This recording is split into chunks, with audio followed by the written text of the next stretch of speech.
Welcome to Pilates Teacher's Manual, your guide to becoming a great Pilates teacher. I'm Olivia, and I'll be your host.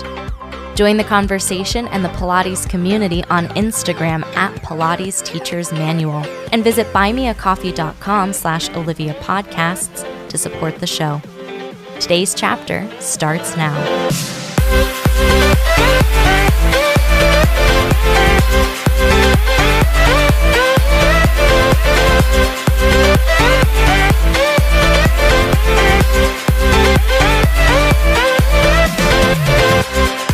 Hello, everyone. Welcome back to the podcast. I am really thrilled today to be joined by Cody Jussel, who is a superhero of sorts in the Pilates world and fitness and nutrition world, and pretty much all the good stuff. I think Cody has a finger in that pie because she does so many cool things. She's the owner of Santa Cruz Body Mechanics out in California. You should definitely check her out. And she's just launched Anatomy of Pilates, and she's going to be sharing a little bit about her intensive, which is really filling in some gaps about how to apply the anatomy knowledge you kind of have and kind of get clear about that anatomy knowledge, and then how to apply it in a rehab situation. It's nifty. I'm excited to hear about it as well. So Cody, thank you so much for taking the time and coming on today. Thanks for having me. I'm really excited to be here. Yeah, I always want to know, because especially as someone who's been in the fitness space for quite a while, in the Pilates space for quite a while, how did you first get introduced to Pilates? What was your first Pilates experience? Yeah, that's a great question. I had to think about that for a while because I was like, what was my first Pilates experience?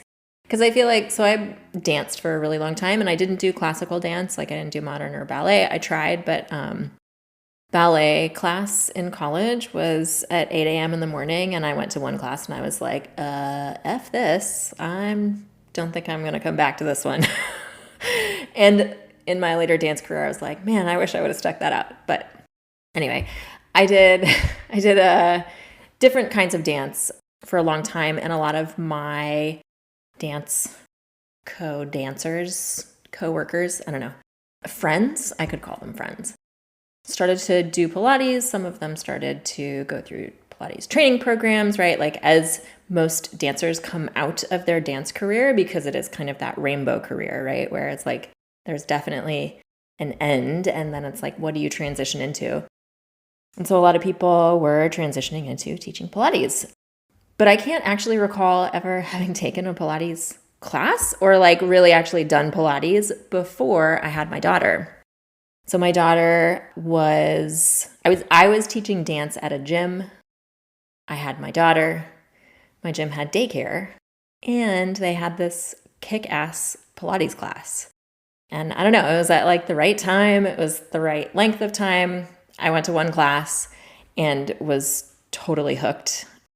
And, I don't know, after having my daughter, I felt like I had a completely different body, like a physical body that was really foreign to me.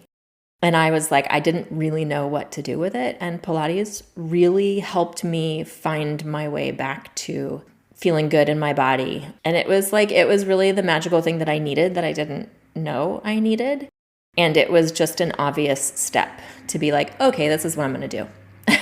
Like, this works for me. And there was a teacher training program in the city I was living in. I was living in Madison, Wisconsin. And there was a teacher training program there. And I was like, okay, I'm going to do this, I guess. Cool. Yeah, so that was like my introduction to Pilates. It was Power Pilates that I was introduced to. So it was like Power Pilates. They do the repertoire, the classical repertoire every single time. And maybe I'm misstating this because this was like 16 years ago, but the class that I took, it was a mat class. It was the entire classical repertoire every single time. So it was like boom, boom, boom, boom. No time to breathe. No, it wasn't like rehab slow focus. It was like do that roll up, more, do it harder.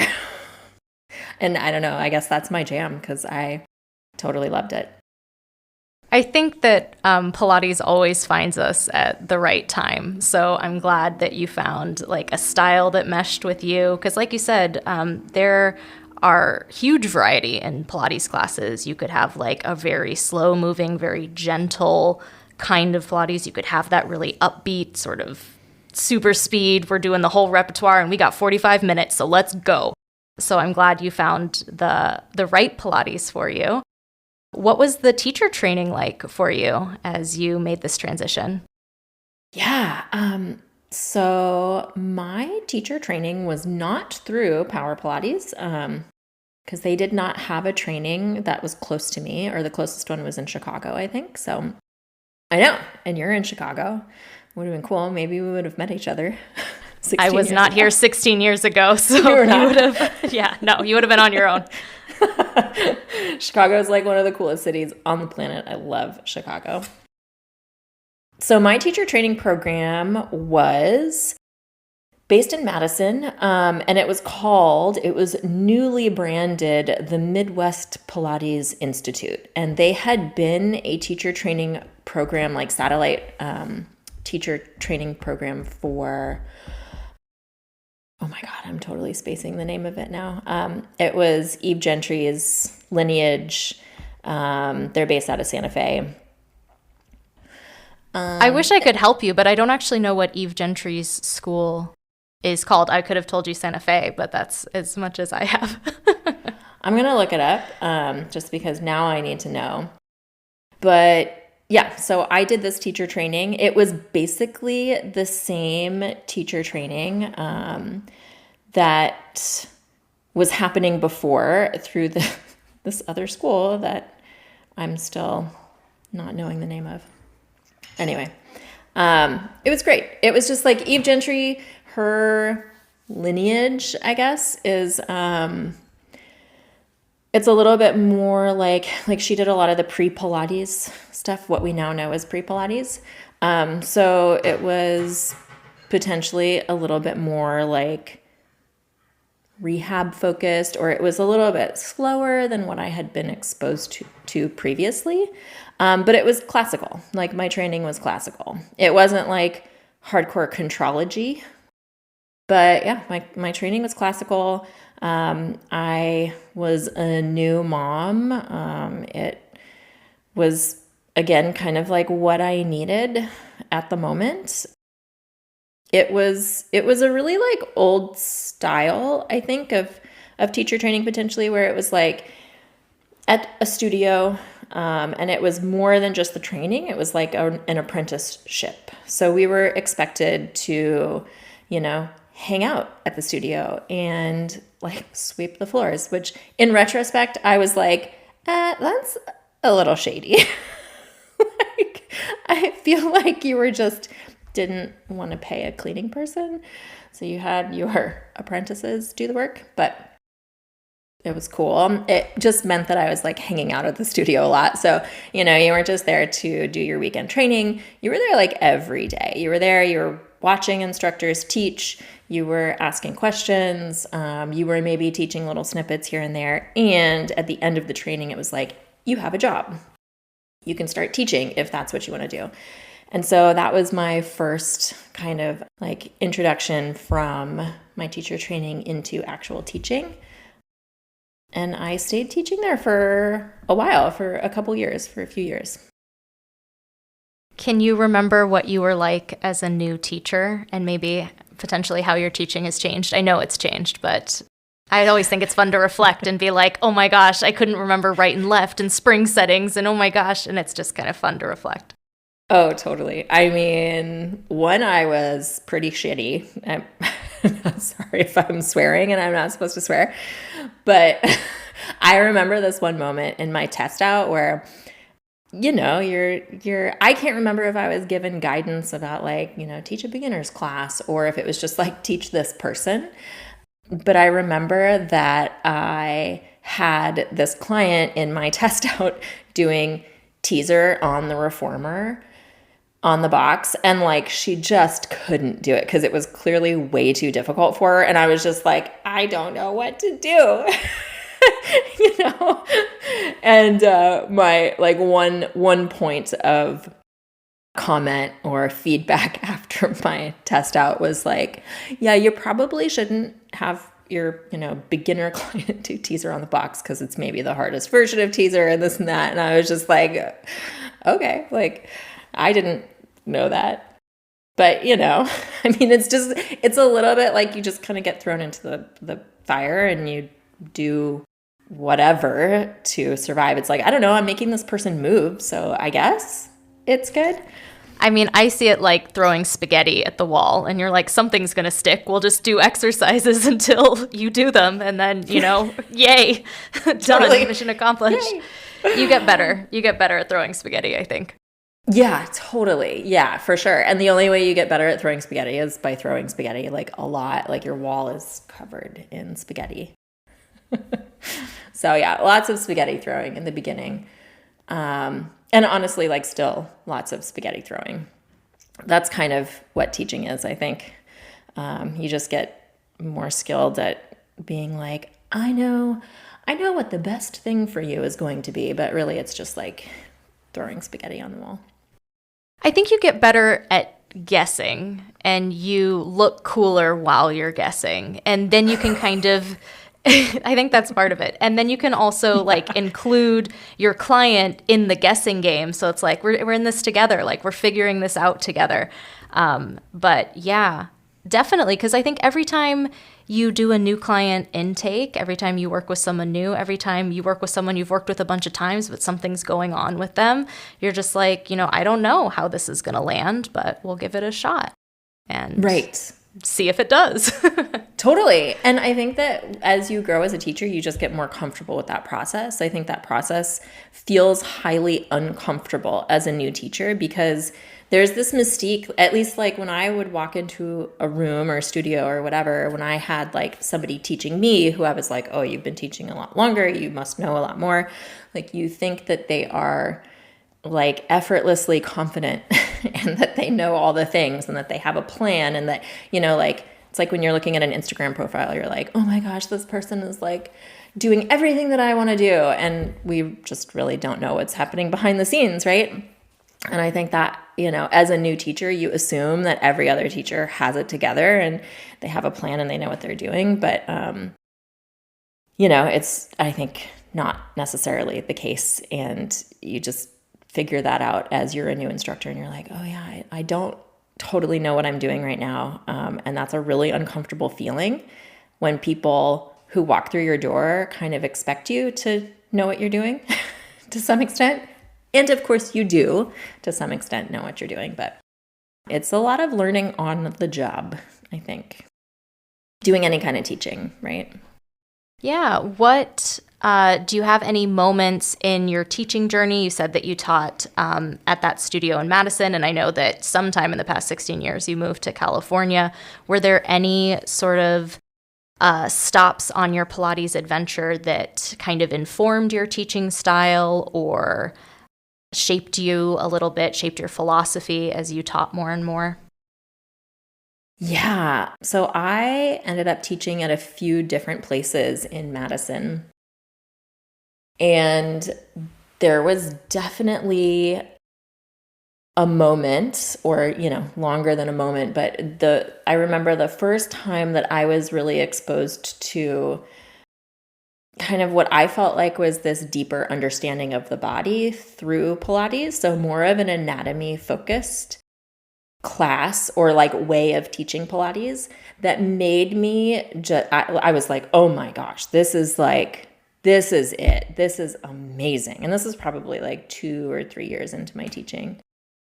A woman named Kathleen Conklin, who still teaches in Madison, she's brilliant. She is like one of the most brilliant instructors I know. Like she got me to visualize things in my body and movement and like this like deep interoception of like picture your organs moving, which doesn't work for everybody, right? It's like that's, I think, a lot to ask of a mover who, especially a mover who might just walk in your door and they just want to move. They're like, I want to sweat, or I want to like feel the burn, or whatever. Like everybody has a different reason for why they're moving.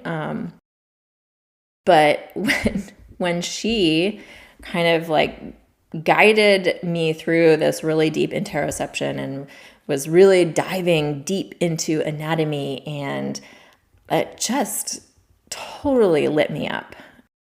That was definitely an inflection point in my, I don't even know if it was really my teaching career, but it definitely, in my learning for sure. And also taught me or gave me a vision of the type of teacher that I really wanted to be, and what part of Pilates, and not even just Pilates, but like movement in general, what part of movement really inspired me.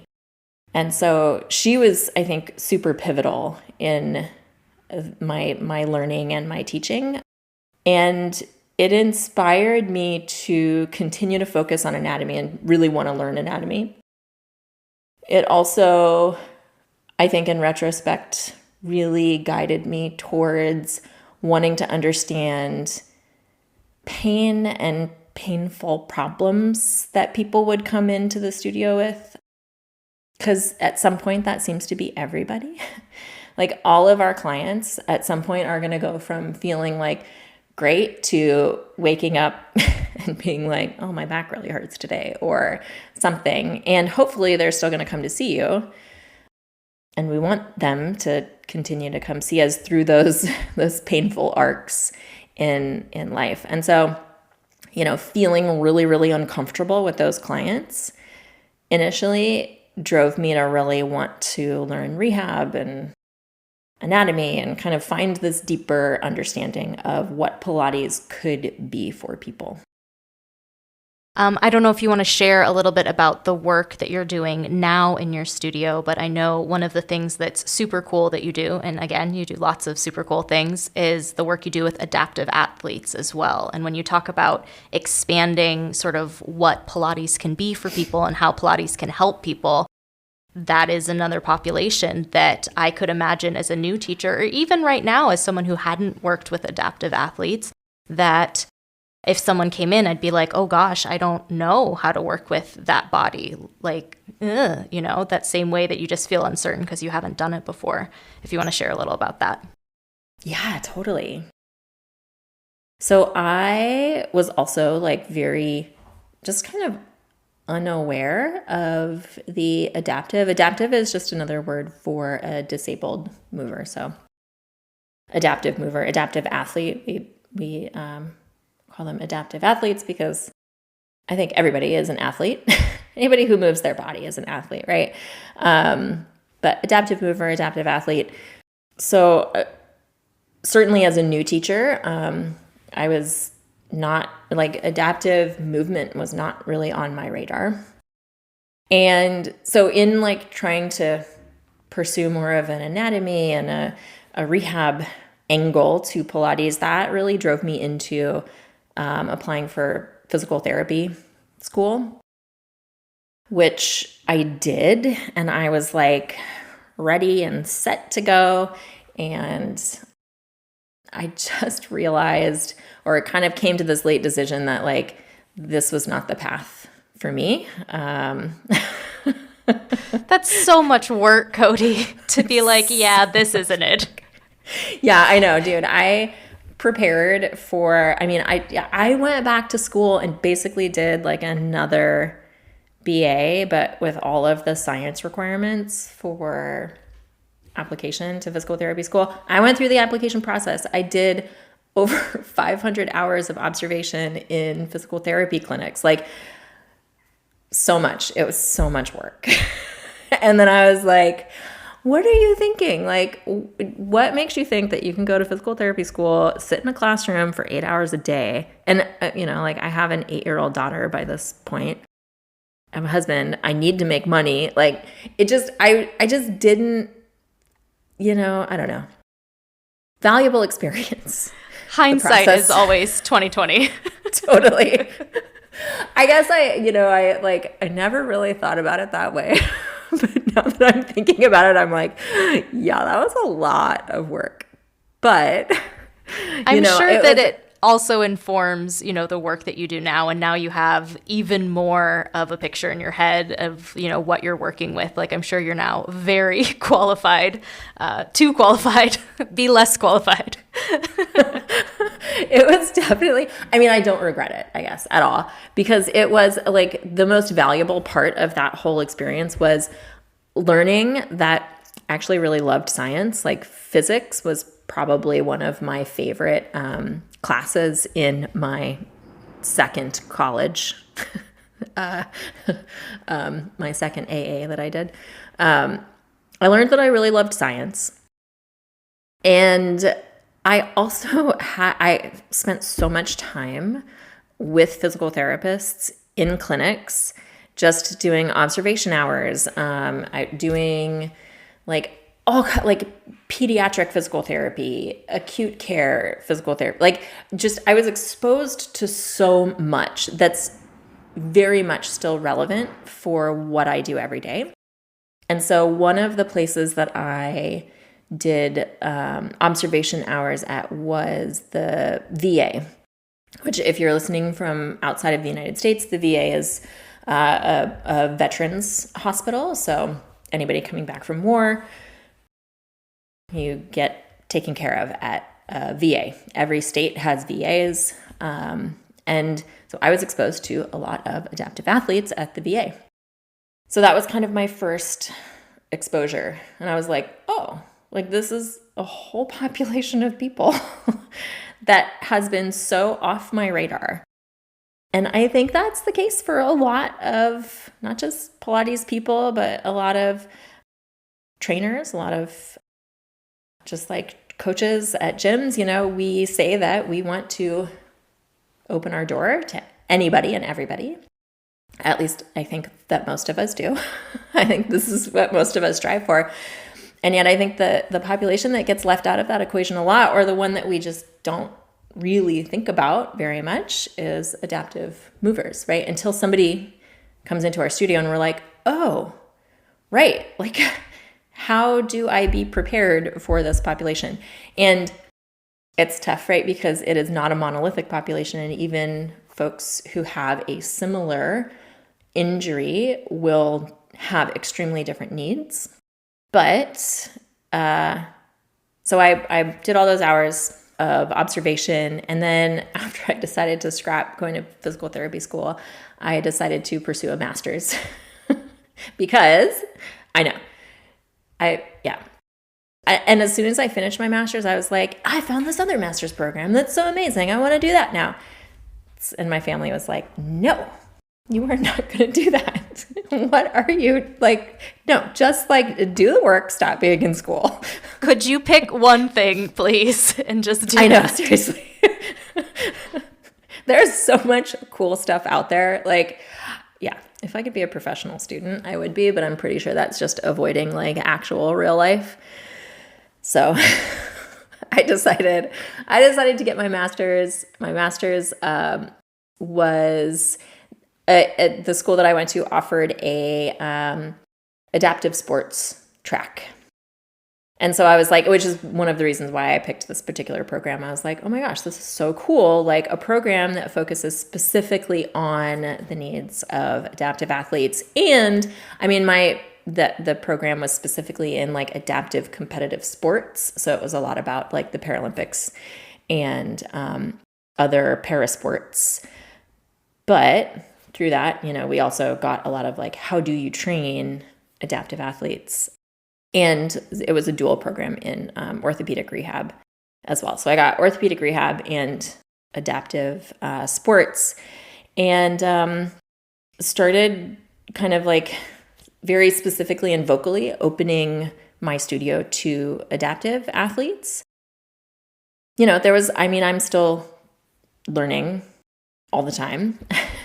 As with everybody, I think your clients are your biggest teachers. But I think really with that population, just because there's not a lot of evidence-based recommendations or clinical guidelines out there for adaptive athletes, because, exercise science in general is a really, really new form of science. So it's just like little baby right now. We don't know a lot about a lot.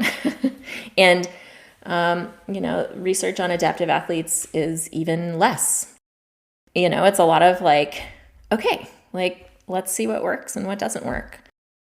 And, it's, I think like the biggest thing one of the biggest things for studios and instructors to feel like they want to be prepared for that population is just to make sure that your space, like your physical studio space, is accessible, which is not something that we maybe think about in setting up our studios, right? It's like, do you have like wheelchair access to your studio? Is somebody able to like actually physically access your studio?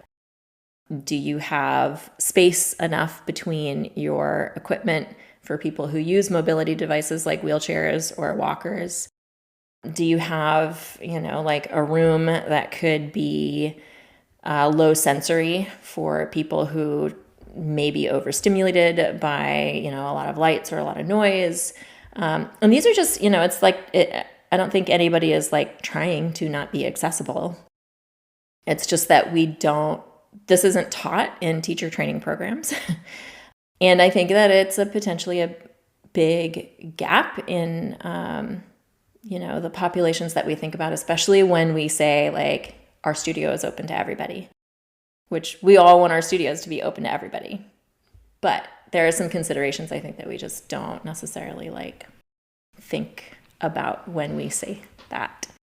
I mean, even parking. I think about parking in Chicago, like how are people even going to get to your studio in terms of parking? Like they can't even get to it sometimes. It's bigger than just like your studio space too. It's also just like access to the space and even being able to get there. The parking thing's a really sore point for me, and I don't also drive, so it's like not for me personally. But I think the further west you go, the better situated things are in terms of being able to get to them. There's like more space. In Chicago's everything's parallel parking and pay parking, and it's just not accessible in ways that we say it is when we say, yeah, you're welcome to come. And it's like, good luck getting here. Right. Totally. Yeah. I mean, especially in like older cities like Chicago, because we have the ADA, the American Disability Act, which is pretty new. And so buildings that were built before the 90s maybe are not as accessible as buildings that were built post ADA. And so, yeah, in California or like the further west you go, I think the more newer buildings we have. But yeah, like New York and Chicago and some of those older cities, like access is hard. It's hard, right? And unless the building has been retrofitted, you might not have like parallel parking or even, like access in other ways, like up to your studio if it's on the elevators. Floor. Yep. Mm-hmm. I was going to say my college was founded in 1819, and the building I lived in my first year was a 4-floor walk up. And so good luck moving in and out, friends, Right. Totally. Yeah. It's definitely a thing. And I think that, there could be in our industry, just because, this is where we are in the world, is we are Pilates teachers, we're movement instructors. And I think that we could do a little bit more. There are people doing great things out there for adaptive populations in Pilates. Zebrafish Neuro is doing like amazing things and wrote a book called From the Ground Up. That's a really, really awesome resource. Just if you're like, I don't even know where to start training somebody who is in a wheelchair. So Zebrafish Neuro, they specifically focus on spinal cord injury athletes. And so From the Ground Up is a great resource in giving you the tools on maybe where you can start with some of those athletes if you have them in your studio. So that's a really great resource. I just, I think there could be more, right? I think that it should be part of teacher training programs. And I know that, there's so much information that, you do have to decide what you want to focus on, I think, in your teacher training. But I think like some things that just get left out a lot are that, number one, understand that you are starting your own business if you're deciding to be a Pilates instructor. Like this was something that I realized like long after I was done with my teacher training. I was like, I never wanted to be a business owner, you know? And then all of a sudden I'm like, but you are, so you better like start being one. And it just came as a total surprise to me. That was me filing my taxes like the first year. I was like, holy moly, like this is actually a thing. It's like a full-time job trying to figure out how to get all these 1099s in order. Good Lord. Oh my goodness. Seriously, like nightmares, my nightmares. Yeah. I think that we could talk a little bit more about like business. And I know there's a ton of people doing that now in the Pilates industry, which is great. But also just, adaptive movers. Like it is a huge population of people, you know, and not all disability is visible. And so there are going to be a lot of people, maybe people that you teach right now who identify as having a disability or identify as an adaptive athlete. And it's not a visible thing that comes out every day. So like MS, Mariska Breland she does amazing things with the Neuro Studio, specifically like focusing on MS and Parkinson's and those more neuro diseases. It's wide and varied, that population. So you're probably, as an instructor, already working with adaptive athletes. And so I think that we should just bring more awareness to that in general.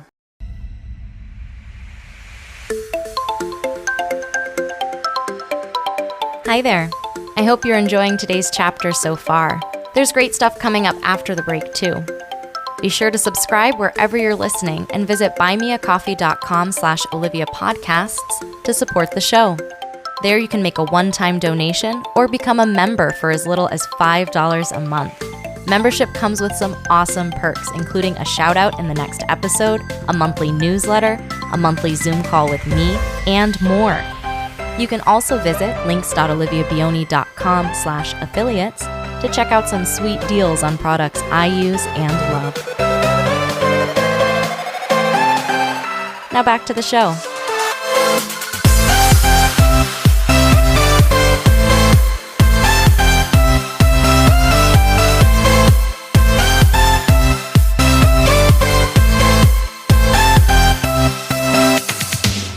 Well, I've definitely am hearing from you what you're passionate about, and I know from your studio space that this is, really your niche and what you found is, where you want to work with that population in particular. What advice do you have maybe for new teachers? It could be about business or finding their niche, or what do you think, or even better than what advice do you have? It's like, what else do you wish you knew when you were a new teacher? Oh, what else did I wish I knew when I was a new teacher? Probably so many things.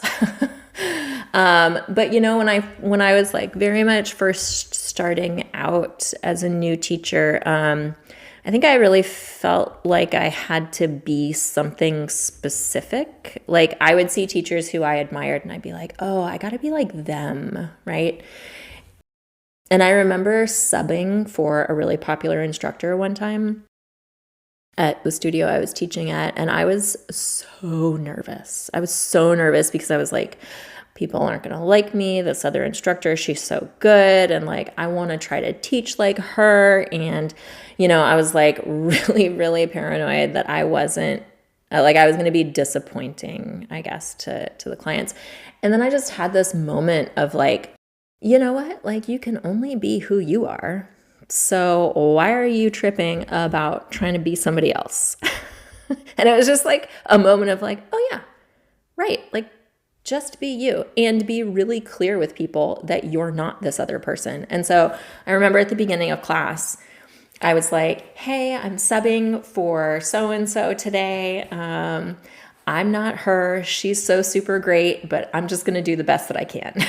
And it just like lifted this huge weight off my shoulders about needing to like fit into a box that I didn't I didn't even really know what the box was. Like, I just knew that I needed to like fit into that box somehow. And as soon as I kind of took that away, I was like, oh, like such a sense of relief. Like I gave myself permission to like mess up. I gave myself permission to say the wrong thing. I gave myself permission to just be me as a teacher. And I think that was a real turning point in that, like feeling nervous getting up and teaching people who I thought were really expecting something specific. And I don't know that people are really expecting anything specific. I think they're just like, either they really like you and they like your personality and they like your energy or whatever, or they're just coming to move and your class is at a good time. And they really don't care who's teaching it, right? Like, I think we can get really in our head, of course, as individuals about everything because, we're humans. And so I am also an only child, so I often suffer from the like, everything is about me. And I've had to work really hard as an adult to be like, yeah, not everything is about you though. But that was reflected in my teaching, I think, where it was like, oh, every problem, it's about me. Like I would take things personally.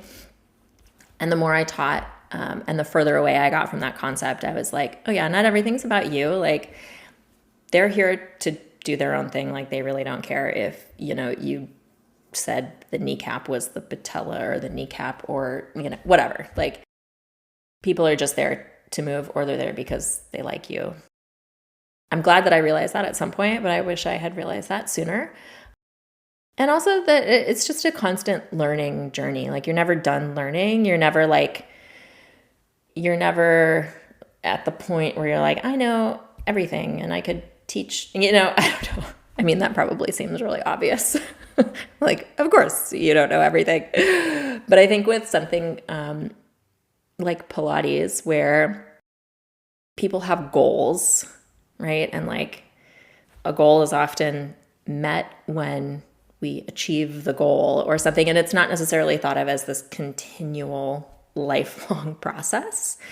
But the more I started learning, like specifically the more I started learning about anatomy, the more I dove into my master's program, the more I was like, oh yeah, okay. Like you have to be okay with the fact that like we don't really know very much, especially about movement science, and that you want to be open to learning new things all the time. You want to be open to having your mind changed a lot, right? Like date your beliefs, don't marry your beliefs.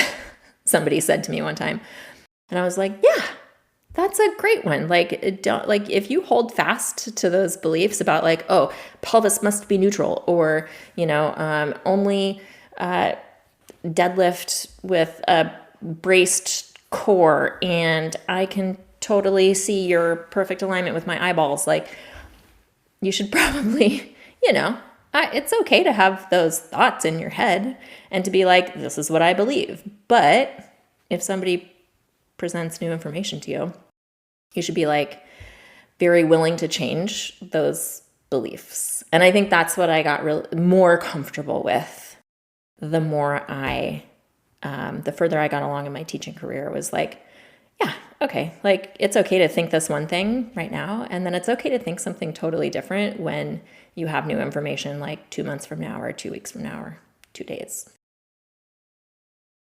Something that you shared that really resonated with me is this, and you even said, you're like, well, it's really obvious that of course it's a learning process and you don't have to know everything.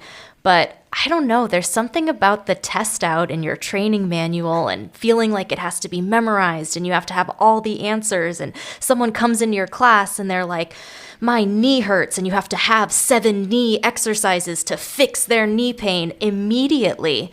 And it's ludicrous, the amount of pressure that teachers, I think, put on themselves to have all the answers, know exactly what to do, know exactly what to say.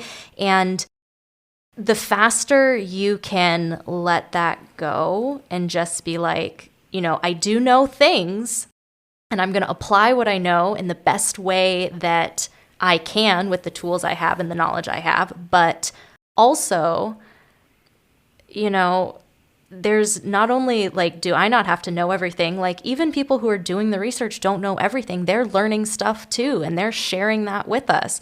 Like, there isn't a, well, if you just read this book, then you'll know, and then you're done. Like, it really is lifelong. And I don't know, because it is hard to be comfortable in uncertainty. And you've talked about it several times, and I just want to come back to it because it's not easy. It's not that you don't care and you're just like, yeah, whatever. But it's just recognizing that it is a process and we're going to work together, and you have teacher friends you can talk with, and you may have relationships with physical therapists, or just a close enough relationship with your client that you can ask them, hey, you know, we did this new thing. How's it feeling for you? And be open to what they say. You know, that really felt better. Ooh, that felt nothing like what I wanted it to feel like, you know? Right. Yeah. Totally. I mean, I think that you hit the nail on the head, right? Like we because of the nature of, you know, needing to learn information, and then like somebody has to assess you whether you learn that information or not. Like, we need to like learn the things, we need to take a test, like there's a right answer, there's a wrong answer. And then to come out of that and have it be so much more like, there's so much more gray area than the learning process gives credit for, especially in our industry, right? And I think that's just the nature of like the process of learning and assessment, is that, yeah, we need to like learn information and then be tested on whether we know that information or whether we learned it or not. And then we have to come out of that and apply it in a real world setting, which is so like, we live in the gray area in the real world, right? It is not a textbook. Like, when I came out of my master's program, it's like, you know, orthopedic rehab. So we're learning rehab protocols. We are being tested on, you know, right answers and wrong answers. And of course, in that process, there's a lot of like nuanced discussion and, you know, reading research papers. But what was I going to say? I kind of lost my train of thought. Well, even in the master's program, like there's like right answers and wrong answers. And then you come out and you're like, oh crap, there's like, that textbook didn't tell me what to do with this person in front of me. Right? Because not only do you feel like you have to have 7 knee exercises for the person who has knee pain, you feel like you have to have the correct 7 knee exercises. And what if those knee exercises don't relieve the person's pain? Like, oh crap, I did something wrong. Or when you get really cynical, you're like, that person did something wrong. And then you get like, and I have gone through all of these with my clients, right? Where I'm like, I didn't pick the 7 right exercises for this person, and so they're still in pain, and I feel like a failure. And then, you know, on the flip side of that, I'll go, my 7 exercises were the shit, and I know they were right, and you did something wrong. I'm blaming you for not doing them correctly, right? And neither of those things are awesome or great. Like, that's not where you want to be, right? And so living in that, and I think realizing that it didn't have to be either I fucked up or the other person fucked up, right?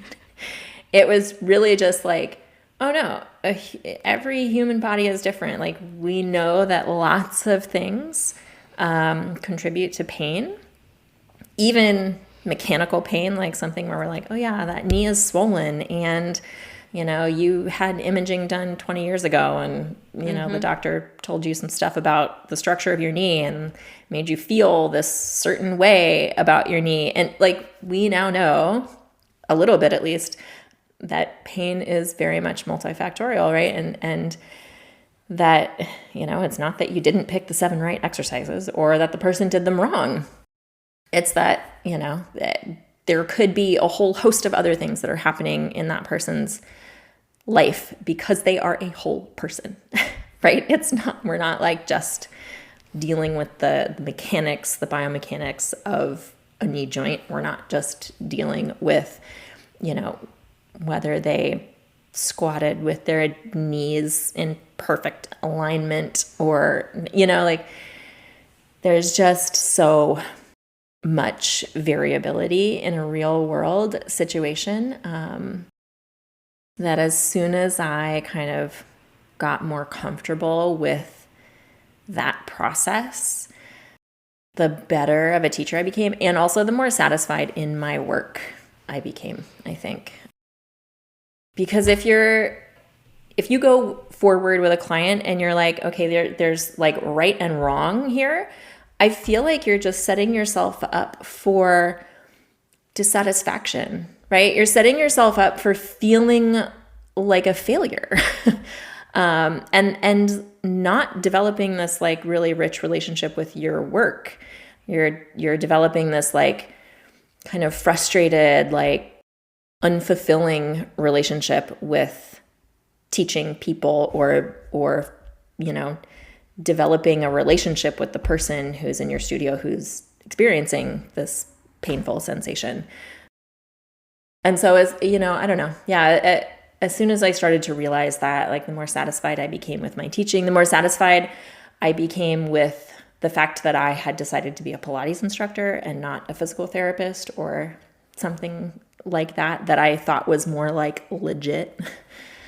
It took a long time for me to fully step into being a Pilates teacher with 2 feet. I felt like, probably up until after I graduated from my master's program, that I was kind of like always 1 foot out the door. Like, yeah, I teach Pilates right now, but I'm really trying to do this other thing that I deemed as like more legit than teaching Pilates. And that, I just had kind of a revelation in my personal relationship with Pilates. And I was like, you know what? Like, F all those people who think that Pilates is stupid or like not a real thing. And I was just like, this is what I am. Like, I'm not going to be anything different. I'm not going to be anything else. And I make it what I want to make it. And I focus on the things that I am super jazzed about. But I am a Pilates instructor. I no longer say I am like a movement specialist or, all of these other words that I came up with to describe what I do. No, if people ask me what I do, I'm a Pilates instructor. And then they're like, oh, cool. What's that like? I'm like, oh, I don't know. It's like moving people's bodies. It's like another form of exercise. It's just exercise. It's exercise with equipment that doesn't exist outside of Pilates, basically. That's what I tell them, So yeah, that's where I'm at right now. No, I love that. And I love hearing that you've really stepped into being a Pilates teacher as a Pilates teacher, because I don't know, like, I feel like I've also had that feeling where it's like, am I doing enough? Like, should I be doing more things? And like, does this count? And it totally does. Like, you are doing incredible work as a Pilates teacher, and if you want to add to it and, I don't know, get another master's degree, you're welcome to. But what you have and the skills you have and the work that you do is totally valid as it is. You don't need to put sparkly sequined pants on it or anything. It's fine as is. Sequins are itchy. But I also want to hear about your Anatomy of Pilates adventure. And as someone who both loves anatomy and is deeply confused by anatomy at the same time, I love that you're throwing your hat into the ring and kind of demystifying some stuff. So tell me about your intensive that's coming up. Yeah, this is really exciting and really nerve-wracking for me all at the same time. And, 50% of the time I'm like, what are you even doing? Like, and then the other 50% of the time I'm super excited about it. I mean, 100% of the time I'm super excited about it, but there's also that little bit of nervousness just because it's new and it's challenging for me. So Anatomy of Pilates is, I guess, I feel like, not just from my own experience, but from what other people have said in the Pilates industry, that they have taken anatomy, because a lot of us have, but either, they don't really get it, or they don't know how to apply it, or they don't know how it's relevant, or they just don't necessarily understand it in the most functional or useful way. And I have to say that I've taken I don't know how many anatomy classes, maybe 10. And it honestly took me so many it wasn't maybe until the 10th class that I was like, oh, that's how that works. It's so simple, right? So this is Anatomy of Pilates is an anatomy course, intensive, over the course of 12 weeks, that is meant or aimed specifically at Pilates instructors, and how to take this anatomy that we're going to be learning in the course, how to take that anatomy knowledge and how to apply it to the person who's in front of you.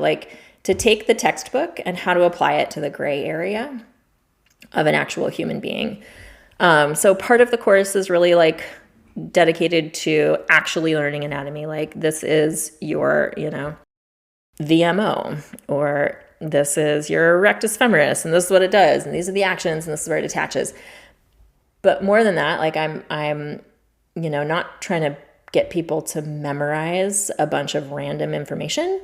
The goal is really to get people to be able to go in and look at the specific information, but then zoom out and be like, okay, well, how does that apply to what I do every day? So that's one aspect of it. And another aspect is, we as Pilates instructors, especially if we work in kind of more of the rehab space, are one part of somebody's whole kind of healthcare team, right? So maybe they saw a physical therapist before us, and, then they come to see us after they're done with physical therapy, or maybe they have an ongoing relationship with an orthopedic doctor, and, we are part of a larger picture. And, in Pilates, I think sometimes we're either think of ourselves as separate from that circle of people, or that circle of people thinks that we're separate because, we still perpetuate myths like don't squat with your knees over your toes or something like that. And there are a lot of these, not just running around in Pilates, but in all sorts of fitness circles, about what is the right thing and what's the wrong thing. And a lot of it is total BS. And so part of the goal here is to help instructors understand what the scientific conversation is around a lot of pathologies that people come in with, so that we can be a part of that healthcare team and not be like, well, but, she needs to be doing footwork with a neutral pelvis because that is really super important. And, we need to be part of the conversation that is currently happening around movement science. And so part of the course is learning how to read research, learning how to look up clinical guidelines. This is a skill, right? Understanding these things is a skill, and I think we just need to practice it as Pilates people, because it's not something that is generally a part of our training programs, right? It's we just learn what our teachers said generally I have to say that I'm saying this, and I have not peeked inside a lot of instructor training, certification courses recently. And so, if you're like, oh no, mine was totally evidence-based and we used research and we discussed and debated, awesome, you picked a good one. But my suspicion is that a lot of instructor training programs still kind of just rely on oh, my teacher said this, and so this is how it is. So, we're trying to zoom out a little bit and be like, okay, no, but we're Pilates, right? Just a CrossFit instructor does CrossFit, we do Pilates, but we all do exercise, right? And this is the thing that most people are going to spend the most time with. Most people are not going to spend the most time with a physical therapist. Most people are going to spend the most time with us. So how are we positioning ourselves to be a part of that conversation, where, we're not telling somebody something totally different than their physical therapist did, or at least we're aware of the conversation and can participate in the conversation between the physical therapist and their other healthcare providers. Yeah, so that's a big part of my goal with this course, is to take the textbook stuff and like the research. Oh, this is what the clinical guidelines say. Okay, well, how do we apply this to the person in front of us? Do the clinical guidelines fit the person in front of us? So how does that like cut and dry, black and white fit into the gray area of actually teaching people? Yeah, exciting and totally scary. So this first run, or this first year, essentially all of 2023, is like a beta run, which just means that like I'm being really open and honest about the fact that I am not totally sure that I know what I'm doing as far as like delivering this material. I'm pretty confident in my ability to like look at the material and teach you something that's relevant. But there's a lot of other stuff that goes into delivering a course. So it's, me being really open and honest about like, I'm going to learn as much from the students taking it as much as they're going to learn from me. And so it's very much this give and take. Like, I really want super honest feedback so that I can make the course better. And that's kind of it. That's what's happening right now. It sounds so awesome, and I just know that you are contributing something so worthwhile to the industry, because it is kind of a missing piece that you have identified. I feel like every teacher that I talk with, and I'm like, you've identified a really great gap to fill, because there's only so much you can do in a training program. And just like you've said, you have to learn a certain amount of information. You're tested on that information. You have to deliver that information. But there's so much more. And so to have programs like yours that really are useful, like as a Pilates teacher, but also in terms of elevating the Pilates industry and making sure that Pilates teachers are part of the conversation and not this kind of like, I don't know, sometimes people still call Pilates a cult, that's just like way out in left field and teaching absolute ridiculous nonsense that no one believes, like to really bring us in and make us a better healthcare provider, member of a healthcare team. That's so cool. Yeah, totally. That, and yeah, you like fully hit the nail on the head, right? It's just like, how do we make ourselves part of that conversation? So we're not like, the kooks over there teaching the stuff that the guy who taught in his underwear taught people, like from the outside. We love you, Joe. We love you, Joe, but objectively a choice. Put on some pants. Yeah, totally. There'd be nothing wrong with some pants. What Pilates needs is more pants. That's what I think. More pants, less cigars. Before I let you go, is there anything else that you want to chime in or add or share? Get off your chest. You've shared so many awesome things. I mean, other than that, it was like so fun talking to you and seeing your face. I've just been smiling this whole time. Whenever I am doing something like this, I'm like, man, I talk a lot. And I feel like I'm usually a pretty quiet person in my everyday life. That's your job. I love doing conversations on the podcast because I get to like not talk for a bit. I'm like, oh yeah, I get to listen to this cool person. Amazing. Drink some tea. Yes, sip your tea. Yeah, no, this was so fun. It was just awesome I love being able to talk about what we all do with an audience that wants to hear it, because, I don't think my husband and my daughter really want to hear me talk about Pilates. They just don't really care. They're like, yeah, cool, whatever. We support you, and let's talk about something else. Well, thank you so much for coming on, Cody. You are brilliant, and I can't wait to hear more about your Anatomy of Pilates intensive, because it sounds so cool. Thank you. Thanks, Olivia.